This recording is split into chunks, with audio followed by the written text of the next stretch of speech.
एक रामायण में एक पात्र आता है जिसका नाम कैकेयी है।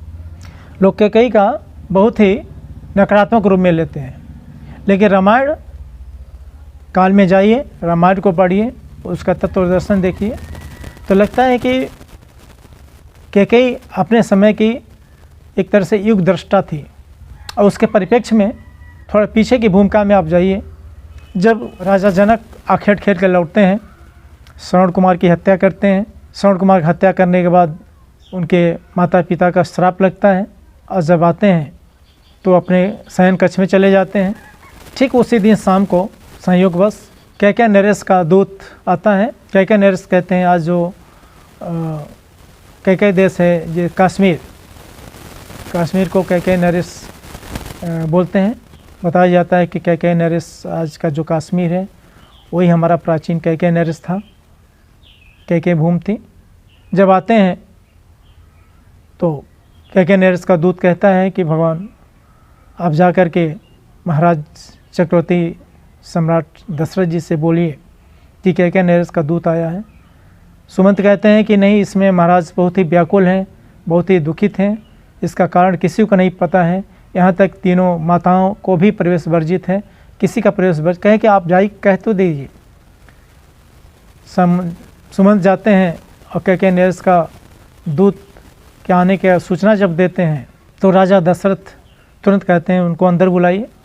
जब जाते हैं कैकेयी नरेश का दूत उनको बोलता है कि महाराज ये संदेश लेके आया हूँ। तुरंत राजा दशरथ कहते हैं कि ठीक है जाइए, कल मैं अपनी अक्षौहिणी सेना लेकर के मैं पहुँच जाऊँगा। और सुबह जैसे अपनी अक्षौहिणी सेना लेकर के कैकेयी नरेश की तरफ जाते हैं, उधर से रावण आक्रमण कर चुका था। आपको सबको विदित है कि जब रावण आक्रमण किया तो लड़ते लड़ते आक्रमण कर चुका था।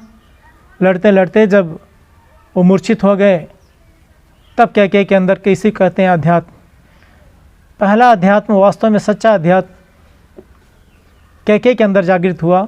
और उसके अंदर ये भाव जागृत हुआ कि मैं इकलौती पुत्री हूँ, अगर रावण हार ले गया तभी मेरी अस्मिता की रक्षा नहीं हो पाएगी, अगर वो हार गया तो मेरी अस्मिता की रक्षा हो सकती है। ये नहीं देखी कि मेरी कुल धर्म क्या है, मैं इकलौती वो पुत्री थी कैकेयी नरेश इन कैकेयी राज्य की, उसका राज्य धर्म क्या है, पुत्री धर्म क्या है, नारी धर्म क्या है, बिना इसकी उपेक्षा किए उन्होंने तुरंत आत्मनिर्णय लिया। एक तो कहते हैं कि अध्यात्म जागरण हुआ उसके अंदर, और जा कर के अपनी उंगली उसमें धुरी में लगा देती है। और लड़ते लड़ते जब पराजय होकर के रावण चला जाता है और राजा जनक का मूर्छा से वापस आते हैं तो पूछते हैं कि हे बताओ, हे पुत्री आप कौन हो। तो उन्होंने परिचय देते, तुरंत कैकेयी नरेश आते हैं और फिर कैकेयी नरेश कहते हैं कि हे माधव, हे राजा जनक, मैं है हमारी इकलौती पुत्री कैकेयी है और मैं इसको आपको एक उपहार के रूप में इसको समर्पित करता हूँ, क्योंकि आपसे योग्य पुरुष और इसको कौन मिल सकता है, आपको मैं इसको समर्पित करता हूँ। और जब वही कैकेयी को जब समर्पित करते हैं वो राजा दशरथ स्वीकार अंगीकार करते हैं। और जब आते हैं तो सर्वविदित है कि कौशल्या से ज़्यादा राम को कैकेयी जानती थी, मानती थी, उनसे प्रेम करती थी, उन पर अनुग्रह रखती थी। लेकिन एक बार रावण का आक्रमण देख चुकी थी, इसलिए उसको कहीं ना कहीं मन में था कि जब तक राम के साथ ऐसा नहीं होगा, राम के साथ ऐसा अवतरण नहीं बनाया जाएगा, तब तक राम जाएंगे नहीं और उसका संहार नहीं होगा।